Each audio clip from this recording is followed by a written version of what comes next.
ഇപ്പൊ എങ്ങനെയുണ്ട്? ഹായ്, കൊള്ളാം, മനോഹരമായിരിക്കുന്നു.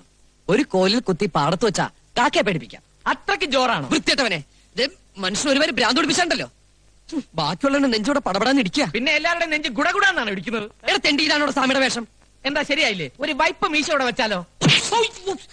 പിന്നെ എന്താ വേണ്ടെന്ന് പറ. സ്വാമിയുടെ ഡ്രസ് ഇതിലും നന്നാക്കണമെങ്കിൽ കുറച്ചുകൂടെ മാലയും കളർഫുൾ ഡ്രസ്സും വാങ്ങിക്കേണ്ടി വരും. എടാ പോത്തെ, വേഷം കിട്ട് ഓവറായി ചിലപ്പോ വൈദ്യർക്ക് വല്ല സംശയം തോന്നും. കള്ളത്തുറങ്ങാനും പൊളിഞ്ഞണ്ടല്ലോ. വൈദ്യര് നമ്മൾ അരച്ച് കലക്കി വാർപ്പിലിട്ട് വല്ല കഷായാക്കും. അതെന്ത് കഷായം? കരിങ്കുരങ്ങി കഷായൻ. വൈദ്യരാണെന്ന് തോന്നുന്നു. അത് ഊതി വെച്ചിട്ട് പോടെ പണ്ടാളക്കാല. ആതിര കുഞ്ഞായിരുന്നോ? എന്തേ? സ്വാമി ഒന്ന് കാണാൻ വന്നതാ. സ്വാമി ആസനത്തിലാ. എന്താ? യോഗാസനത്തിൽ ധ്യാനിച്ചുകൊണ്ടിരിക്കുക. ഒരു കാര്യം പറയാനുണ്ടായിരുന്നു. എന്താണെന്ന് വെച്ചാൽ എന്നോട് പറഞ്ഞോളൂ. അത് ഞാൻ സ്വാമിയോട് പറഞ്ഞോളാം. അതാണ് നല്ലത്. എന്നാലും ദാസാ. സ്വാമി അങ്ങ് ആസനത്തിൽ നിന്നും എപ്പോ ഉണർന്നു? വെളിയിലാരോ കാത്തു നിൽക്കുന്നു മനസ്സിൽ തോന്നി. സ്വാമിയുടെ കള്ളദൃഷ്ടി, ജ്ഞാനദൃഷ്ടി. മനസ്സിലെ ആഗ്രഹത്തിന് മാർഗതടസ്സമായി ആരോ വരുന്നു അല്ലേ?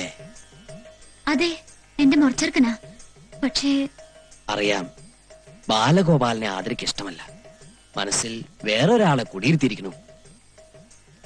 പേടിക്കണ്ട, മാർഗതടസ്സം നാം നീക്കിത്തരാം.